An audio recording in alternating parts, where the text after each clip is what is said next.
Stephen Covey said most people do not listen with the intent to understand, they listen with the intent to reply. What are your thoughts on this?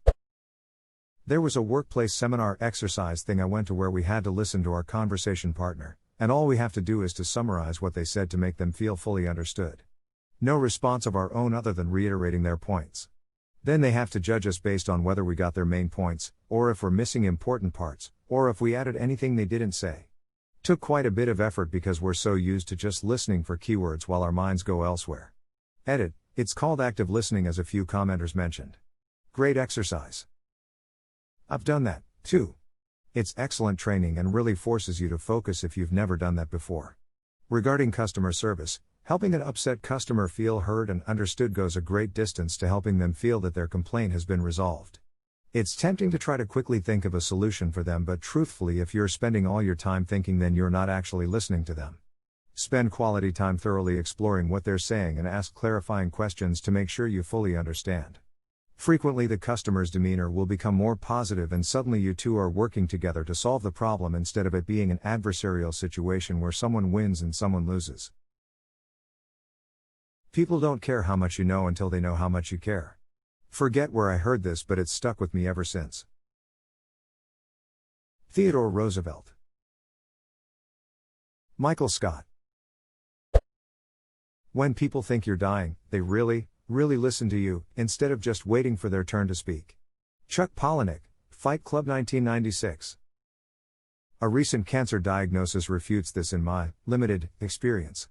It's amazing how quickly it becomes about them, but that's all right, I've never much liked talking about myself. Edit, don't be too sad for me, guys, he got my first COVID vaccine 2 days ago because of it. Are you doing okay? That's a difficult realization, especially at that point in your life. No shit, I had some basic ass basal cell and it felt like my world got smacked. Dude. Basal cell. That must have been fragrant for you. Dude can now be called a snack. Hella nice.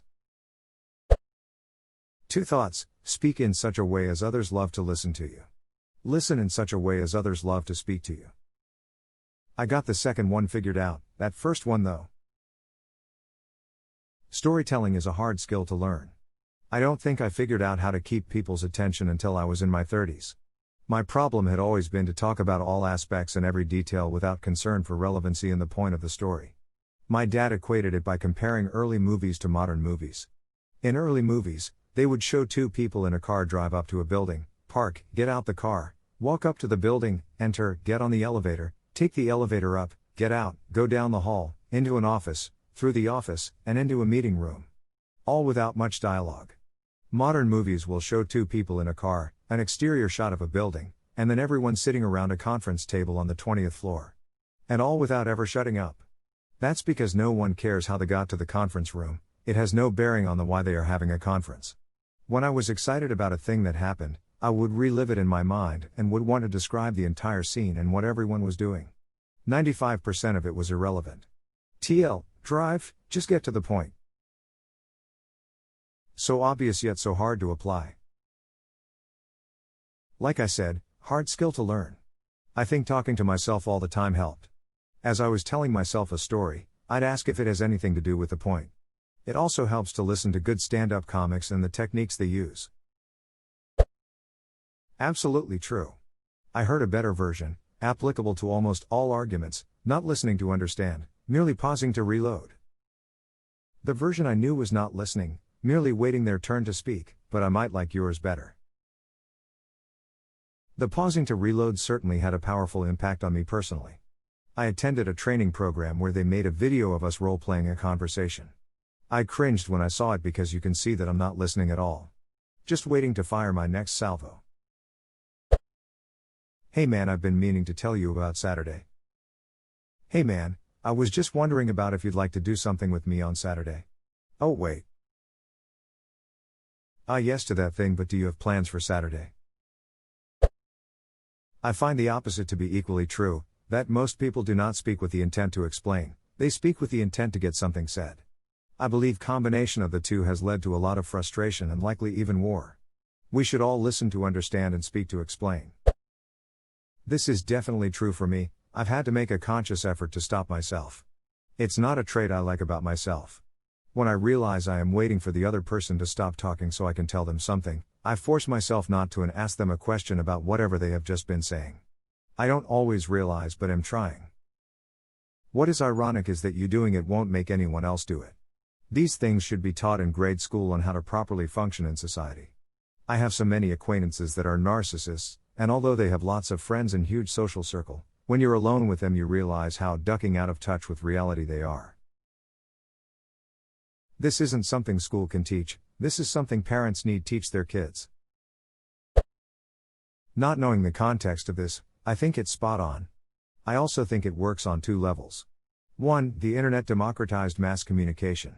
Instead of reading a book or periodical, I can now consume variety of media made by just about anyone and respond to it with the potential for mass viewership.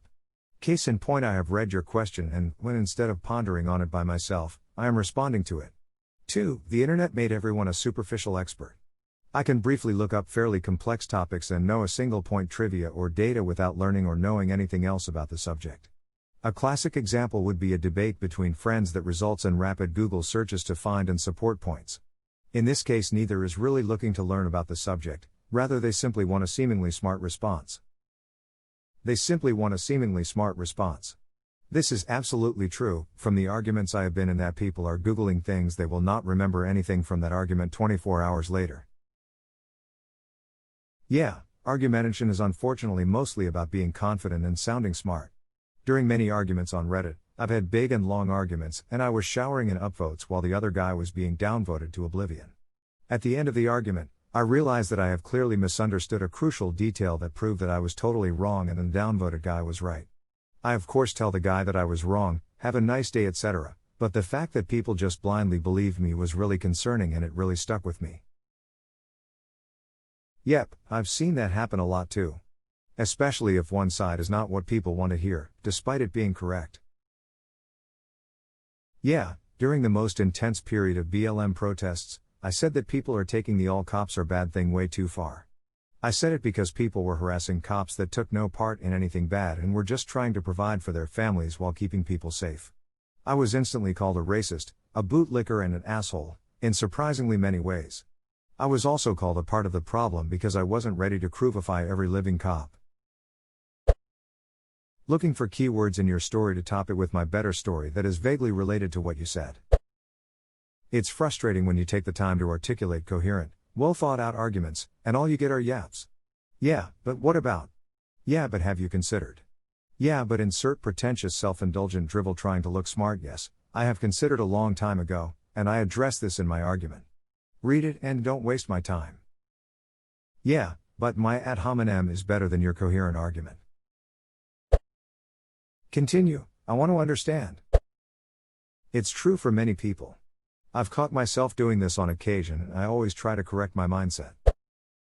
Law kings have a difficult road ahead of them if their game plan is to survive until overtime. That's fascinating. It reminds me of the time I went hiking in the Andes and ran into Stephen King, of all people. Yeah, I know, I think my car needs a good wash. Absolutely true, I only read this post so I could respond to it. Nods politely.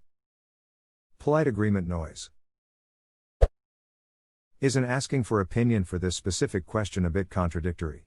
Also, isn't answering to this specific question a full-blown acceptance to the theory it put forward? I am big brain. Well done. The fact that you have a reply in mind does not mean you are not listening. And if you don't have a reply in mind doesn't mean you are. That it's highly dependent on what is said and who is saying it. Generalized comments like these which make statements like most people do not listen. They don't take into account whether it's a doctor explaining how the surgery will go. Or your 4-year-old explaining how Mario and Luigi can't be brothers because they live in 2 different houses. It's not a comment made in good faith. It's a comment meant to provoke. In its provocation you come off like a dick trying to refute it because all of a sudden you are the one listening to reply. But the logic is still flawed. People listen when it behooves them to listen. Some people are more curious or gullible and will listen to anything without wanting to respond. Just absorb.